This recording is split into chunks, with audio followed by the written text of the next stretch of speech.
Selagi nenek wong dodol yen mlak tuku sak tokone. Hut, hut.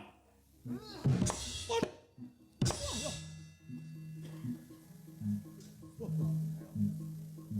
Wah. Hut. Oh, iya. Rangsang. Hut. Oh, loh. What? Wedian lo kok kapake aku hanting. Wah. Doh. Oh.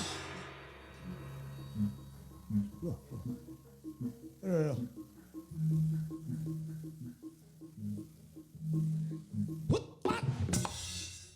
Yo. Wet. Jebol. Oh, ganti. Gowo gaman.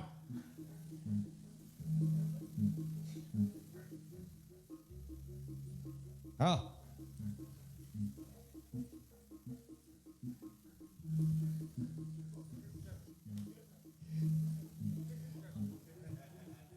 Hut, het, hut. Aduh. Aduh.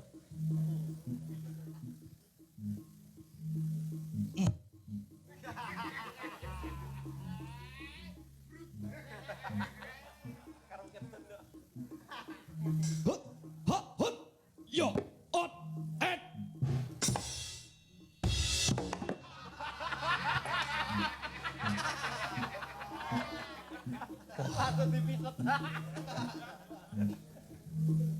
Wah, pengendang ini gawan ket bocah nganti gerang. Wayang obah we dikendangi aja kemana kok wayang. Kayon lagi ditutut dihubungke suarane mak duling duling duling.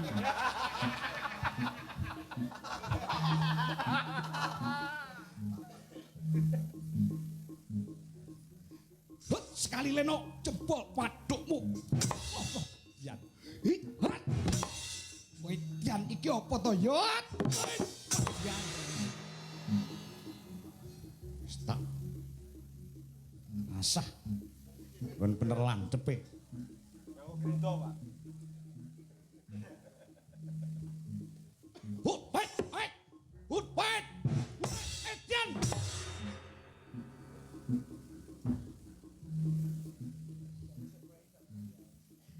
Tuwek barang tandange kok sikatan nyamber walang jian. Kakak sing nom-nom doan. Hot, het, hot, wedian. Oi.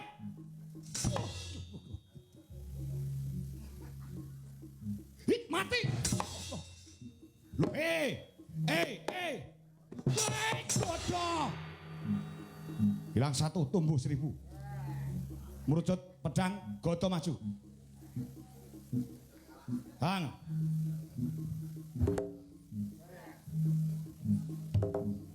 Ini kita enak loh dalam belajar.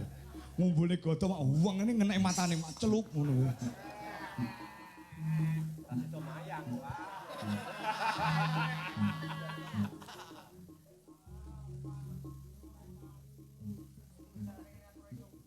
Huk het jan huk het. Hut het hop het.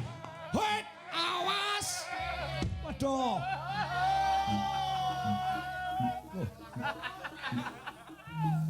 Het ho. Hut.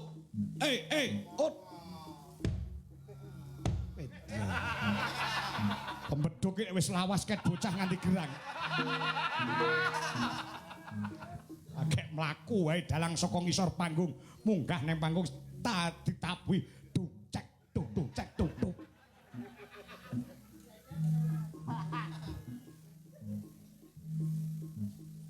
Hut hot. Hi hot het. Hot hut hot het hat. Hot. Wet. Hot. Wah, matane.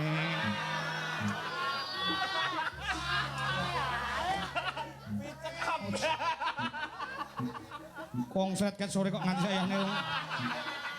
Mari-mari. Kudune iki nama akhir Pak ting ngono kuwi wah jan.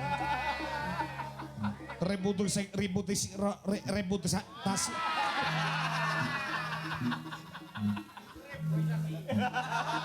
Reputasiku menurun iki, Wah.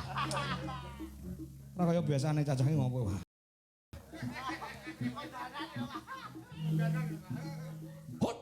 Hot, has. Balang ora kenek diting, wah, Jon. Ketolek sentimen.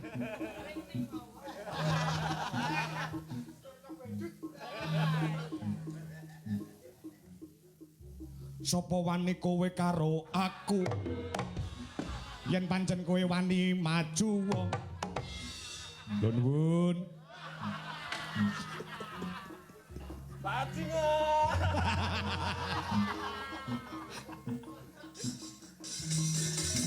Hey, oi.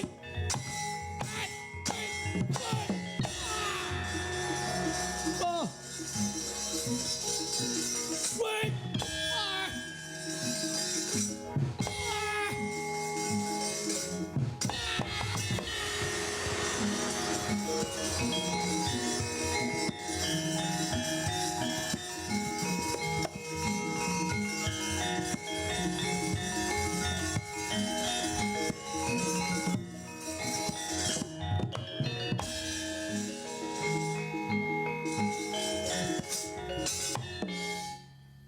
Pas. Bu, het. Mati. Wah. Wah, ngewangi Antarja kowe. Kowe Antarja, lagi temu ngerti. Wah, betina kumpul ning kotak masuk pangling.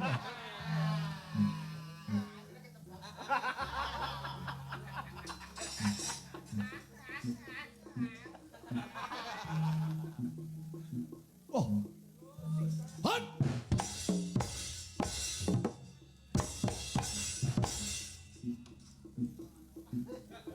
Oh. Oh. Hot.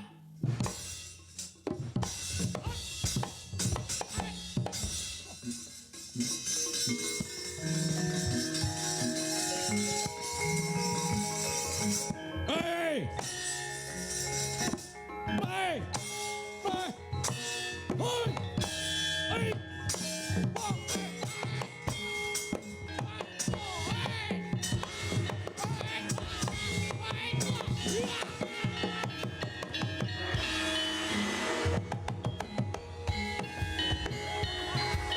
Sapa wani karo aku? Kabeh padha maju wae. Bajingan.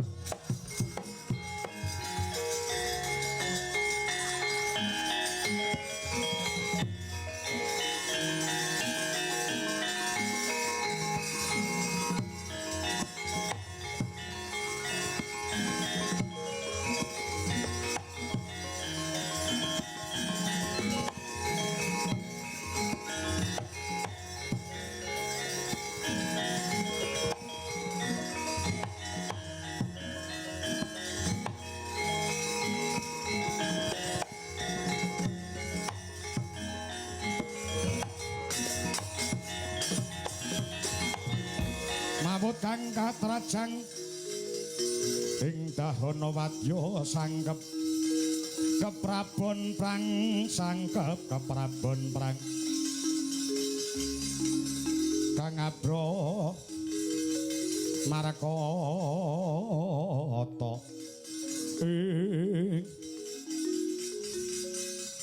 Yayi Dimbaka ana dawuh apa Kakang Hamsa? Wah, wong Amarta dugdeng samaladeng Wadyabala arga bentar mundur ketawur. Ha iya. Ning tak kira durung pojo-pojo nek aku kalawan Kakang Hamsa sing maju ing palagan. Mingira atracae gaman.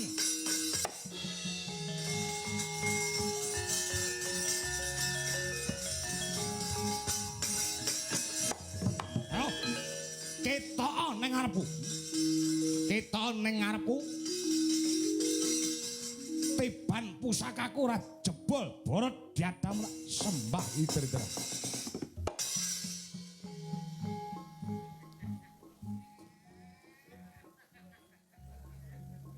Ibote disiapke.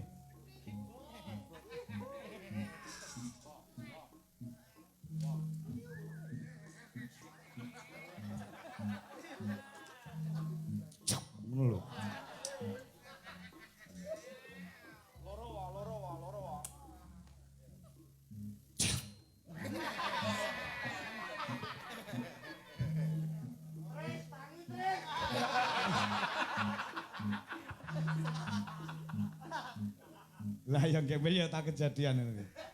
Ya angkrek marai dalange misuh-misuh. Nek jaman keyboard Roland 16 kae.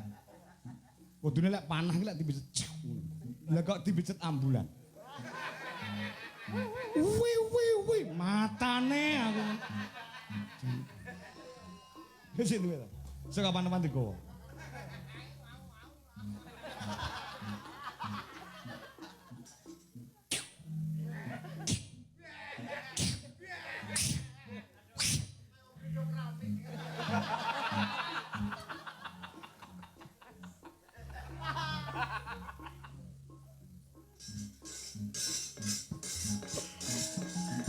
Boh.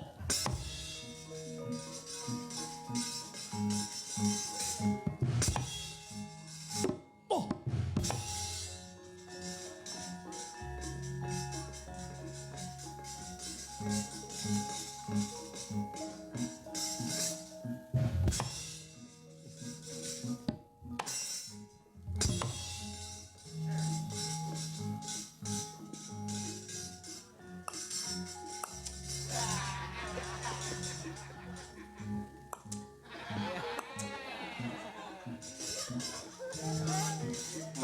meneh no.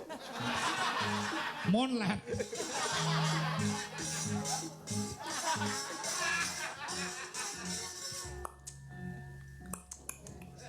Ot, apa iki? Ot. Oh.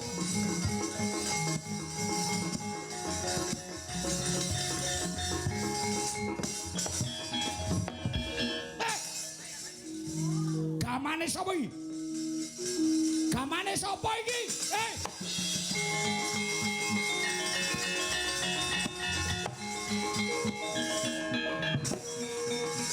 Wah.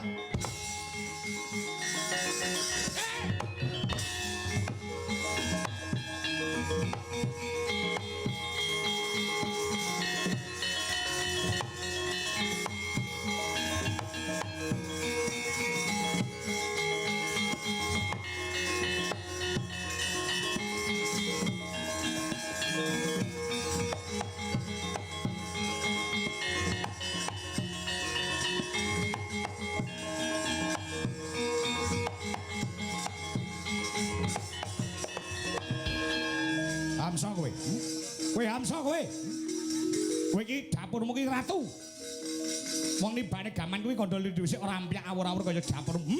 Kowe ora ngerti tata carane wong rang. Hamsa kowe. Iki gamane monggo apa? Diguwak. Hamsa kupingmu bosok. Diguwak. Diguwak.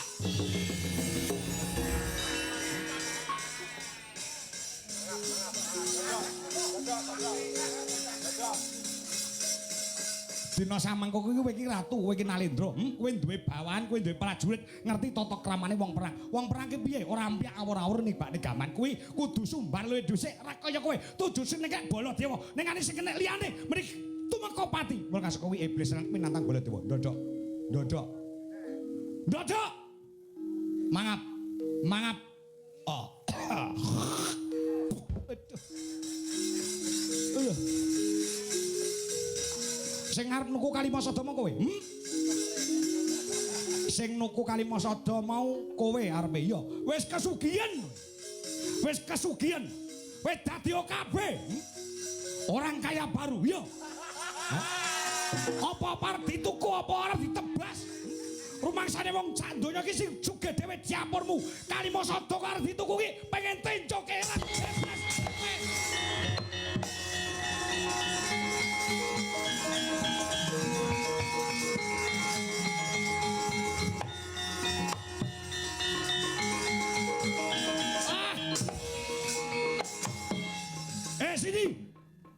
Sini. Ayo ampian kaya wong jala rebutan kaya menjangan mati. Sayuta mara saged niwili ora gegrik kesalametan karo diapermu iblis salat. Penjara kelawan mong Mandura. Kowe dikongkon kelawan Ratu Gusti Prabu Jarasandha bakal mateni ratu negara telu ya kuwi negara Ngamarta, Ndarawati, Mandura. Ki lho wong Mandura nek arep pateni-patenone iblis tenan. Kowe pengen nyidam terbelo tanding kelawan Baladewa. Jara kok Baladewa pengen ora dawa umur wae ngono kok. Ayo. Ayo. Ayo, ayo. Hei. Ya ta sama.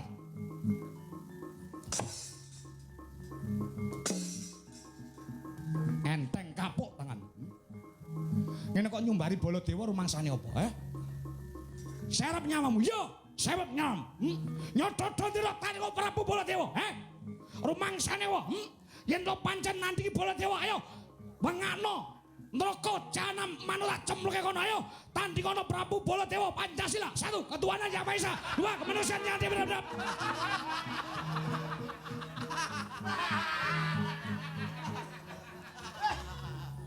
Wah, kita lek Pancasilais. Ayo. Hut.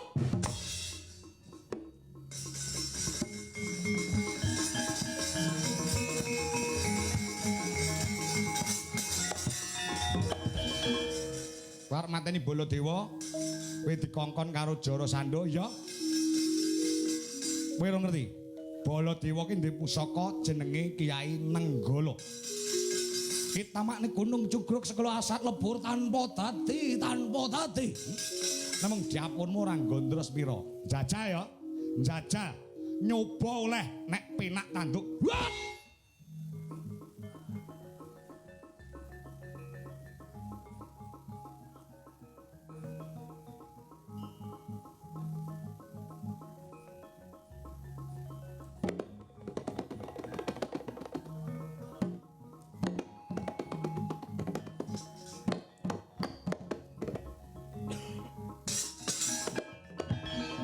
Mati toh, mati. Musuh kok Baladewa, cah kuniran kok dilawan. Jebul dadamu muncrat, getihmu kaya air mancur.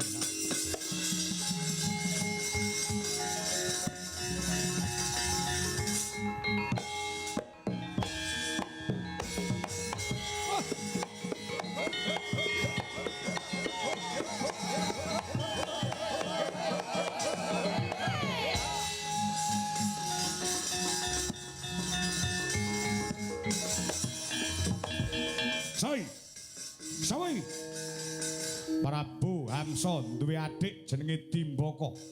Raimu kembar, ya. Bela patine kakangku Hamsa. Rasakno pusakaku ya. Nek kira-kira engko penak tanduk nyu.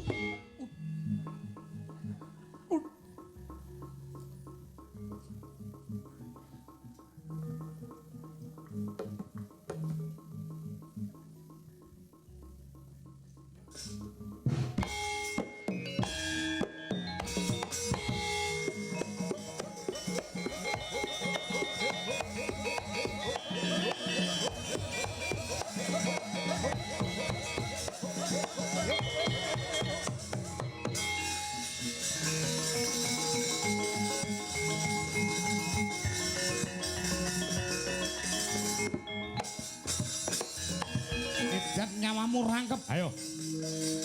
Hamsa ora bakal iso mati. Ayo, tandingono Hamsa. Aku ora iso mati. Cangkeme sumbar ora iso mati ping.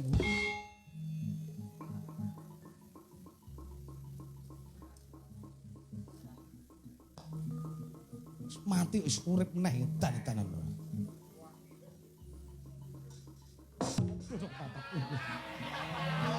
Duit kaya ning tengah dalan ngono.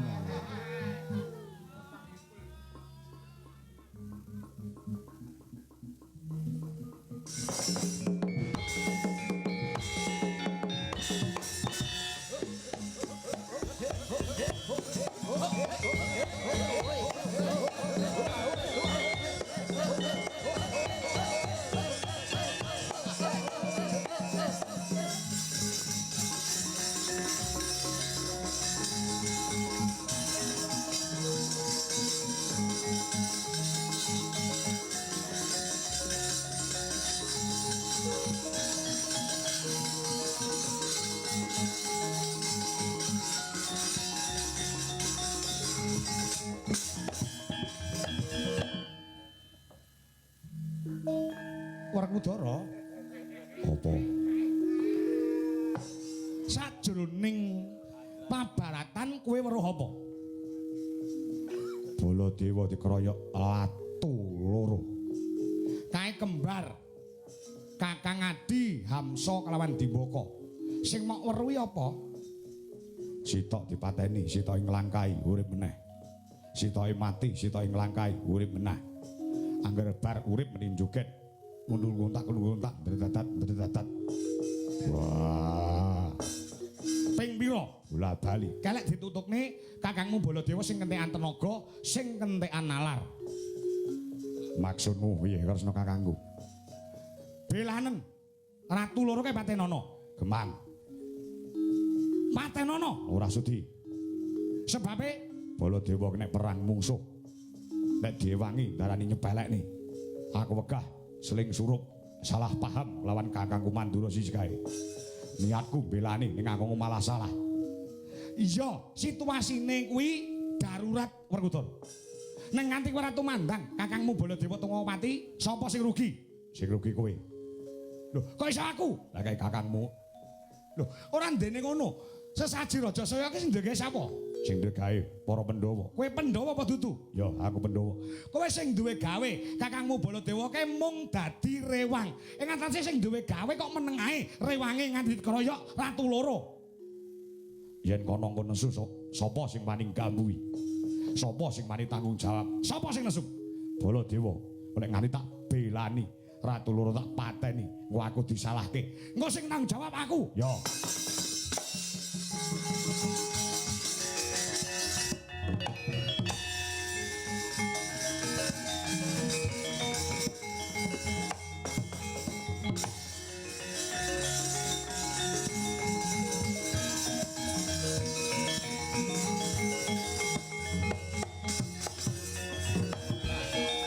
Yo, petunge dibacutke. Endi Kalimasada? Jare Kalimasada tok tawakne arep tok dol ning aku. Yo samangku beda critane. Kalimasada sembada mok gawa lunga. Wis dadi pakan gagak batange Werkudara. Pengen mati wis. Wah.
Musuhku nek mati iki piye? Tak tinggal ngopi durung entuk sak gelas iki. Musuhku digasak wong. Wah. Apa lagi usume? Keleno sithik wis digasak kancane.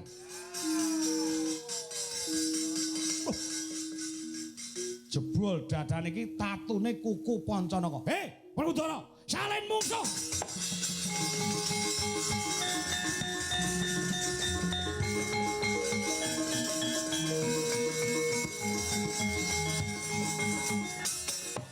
Kira-kira nyepelekne kelawan Ratu Mandura, kowe rong tau ngrasane Kyai Nenggala rasana Werkudara.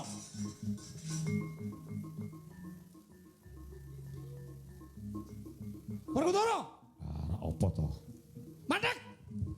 Sing sekti apa kowe tok? Sing digdaya apa kowe tok? Wong samene Kyai menunggu-nunggu. Ngenteni kaya ngapa kridane Prabu Baladewa. Nggone mateni Hamsa kelawan Dibaka. Ya kene musuhku tak gasak. Yang sat arek. Wah. Tenan to. Mandek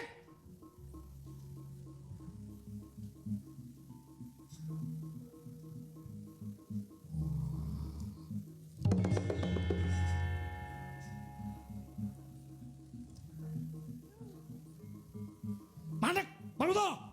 Dina samangko yen pancen kowe wong Digdaya, kowe duwe Gada Rujapala, aku duwe Kyai Nenggala. Ditemtokno ana kene waca mirang-mirang ning wong Gerang. Wong Gerang wis yoga mateni ratu loro. Lah komo disi iblis anak nyodot dina tani kono Prabu Baladewa Werkudara.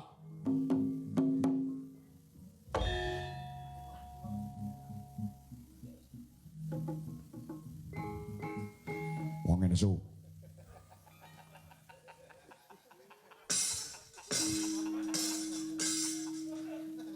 Kokoh Prabu.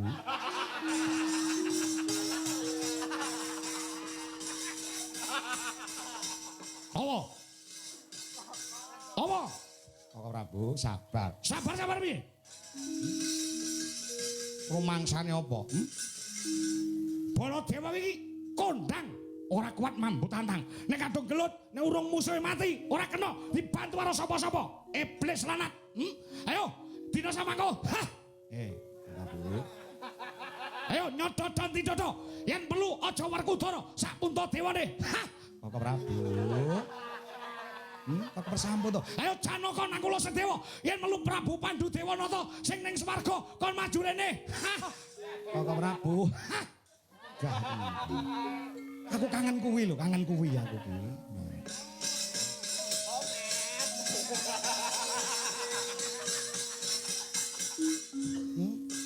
Rumangsane apa? Dikira aku ki ngeten lho, sabar. Sabar apa? Nek diwirang-wirangke, diisin-isinke, sapa sing arep sabar?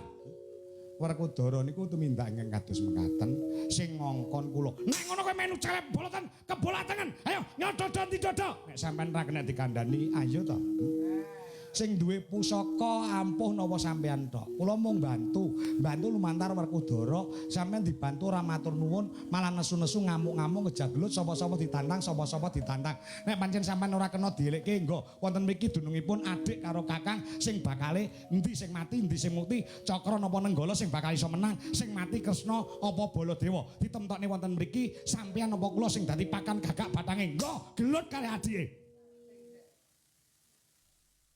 Yo, aja ngono to Kresna. Aja marah-marah ngono kuwi to ora. Kaya ngene kok banget dijarak ya rumasane.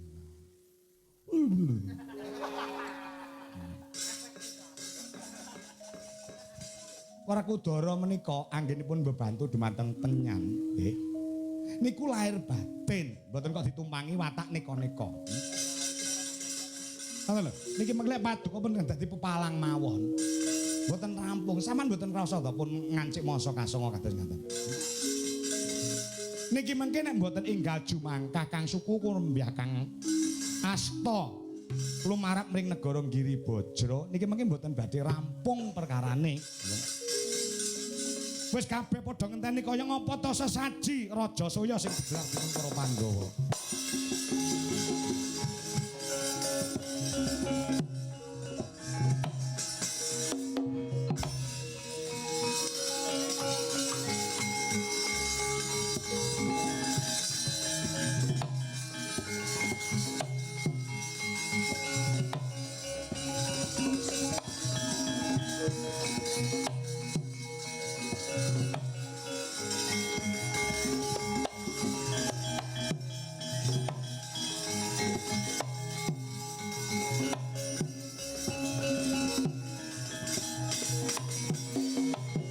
Werkudara apa Arjuna wonten pangandika ingkang ngadhawuh Koko Prabu wis sirna Hamsa Dimbaka wis tumpes Madyabala Arga Bentar cara wong gegawa ora saya enteng ning saya abot merga ratu sing tinuju Ratu Giribajra Prabu Jarasandha kuwi sekti mandraguna prawira jayeng palagan. Mula dina samangka digelak lakune lon-lonan Yayi Arjuna ngampiri kelawan para punakawan. Enggal prapta ana madyaning Praja Giribajra bisa enggal kasembadan. Anggone para Pandhawa nganake upacara syukur sesaji Raja Soya. Yo lumaksana medal ngayodya kara